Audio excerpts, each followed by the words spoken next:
You were here earlier this morning to vote. What happened? I was here about 6:05. I wanted to start my day with voting, and it wasn't up and running yet, or my area wasn't up and running. So it was really important to vote. So I came back. And now it's just later in the afternoon, and I came back to vote. But I did have a good experience just chatting here early this morning with people from the community. And it was cool, actually. We don't always get to talk to each other just about the community, so it was nice. It was no problem, and I came back and I was happy to do it. I wanted to vote. Yeah. You said you wanted to start your day with voting. Talk to me, why was that important to you? It's voting is the most important thing as Americans we can do. It's our cherished right, and it's how we can determine our future and the people who lead us. And I've always felt it was critically important to do so. And sometimes when people complain about what's happening in Washington or in Albany or in New York, and then you say, "Did you vote?" and then they say, "No, I didn't vote." That's how we determine our future. And so I think it's really important to do it, to go out there and vote if we can. So the inconvenience wasn't an issue for you? No. It was not. The people are doing their best. These are mostly volunteers, I think. People are working hard.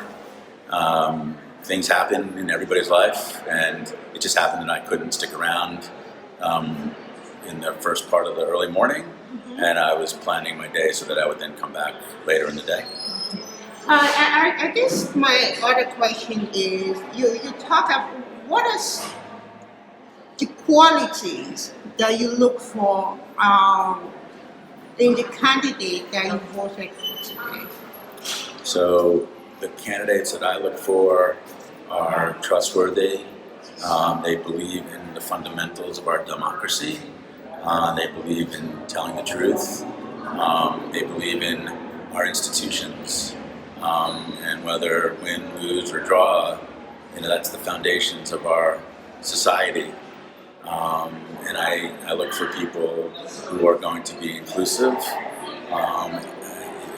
with all members. We're here in New York, we're the greatest city in the world. We're people from around the world.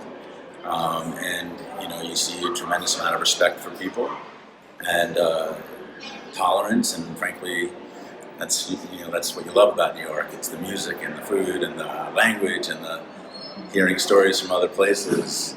And sometimes I wish people in other parts of the country would see what it's like, in New York, where it's just, pretty amazing. So inclusion and being able to, create policy that works for the most rather than just the few. What are some of the issues that top of your mind? So, these days, democracy,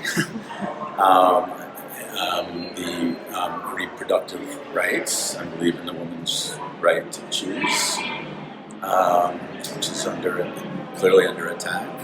I'm more and more interested in the climate. I didn't always appreciate it fully. I knew that it was important, but I was like, well, someone else is dealing with it. Now I realize that we all have to deal with it because it's our planet, and there's a lot we can do to, make sure that it's around for our children and our grandchildren. And I really don't think we're doing enough. I think affordable housing is really important because if we want New York, a lot of people left New York during the COVID.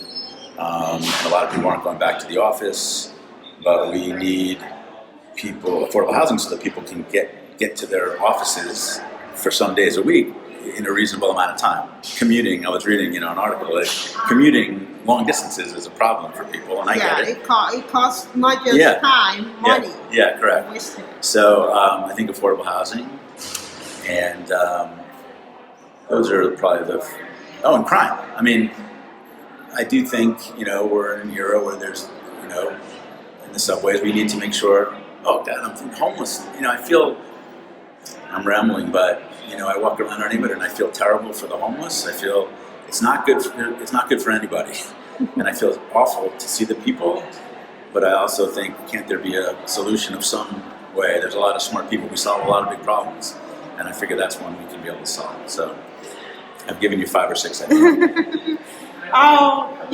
What would you say to the federal government on how they can continue to support New York and now New York State and New York City? New York, from the federal government, I know we send more money to Washington than we get back from Washington. And I think they should have, certainly our funding should be better, our tax situation should be improved. What they did to take away the mortgage deduction years ago was really hurt. And I think New York is sort of just taken for granted. And I think, so funding, infrastructure, I always think about the infrastructure. I know there's the infrastructure bill, and that's good, but all in New York, but other places, we have infrastructure that's in bad shape. The subway. What's that? I said the subways. Yeah, you go on the subways now, and you go to other places, you've traveled, and the subways are in better shape. They're a lot better than when I was, a teenager, and it was bad. But now it's just, I think the subways, I get nervous when my daughter's in her late 26, and I have friends that they won't go on the subway. Used to be you wouldn't go on the subway after midnight or 11, and now they're like, oh, we won't go after 8. And that's just unfortunate because New York is so vibrant, and you want people to be out enjoying and not having to be worried about what's going to happen on the subway or in the subway area. So I hope the mayor. I hear a lot of talk about dealing with crime in the subways and the homeless, but then I don't really see that much change. And it's been, you got to give the mayor a chance, but it's now been a bunch of months, and I just wonder why. Some of these I don't think are that hard. They're hard. Don't get me wrong, but I think these are fixable problems. Okay. Any other thing that you would like to talk about regarding the election? There's been, especially today, there are people that are frustrated because of the redistricting due to the census. The redistricting is frustrating because people don't always pay that much attention, and now we're asking people to pay attention June 28th, August 23rd, and then another election in November. And it's a shame that it's come to this. And I also don't love that, if you look at the congressional election, you have really mega people like, Jerry Nadler and Maloney against each other. And you have, other races. You look at the 15th to the 10th with the mayor and with, Holtzman. It's just become a bit of a mess. So I hope turnout is good because, this is how we participate in our democracy. This is the most fundamental thing. And people around this country are being, it's getting harder for many people of color to vote. And you look around the world, what people go through for democracy, and it's a privilege, and we should do it. we're fighting. We're not fighting, but you look at the Ukrainians, they're fighting for freedom and really the ability to vote. And this is coming back 8 hours later is a simple thing to do, all things considered. So I think it's really important that people do it. Thank you. Yeah, thank you. Thank you.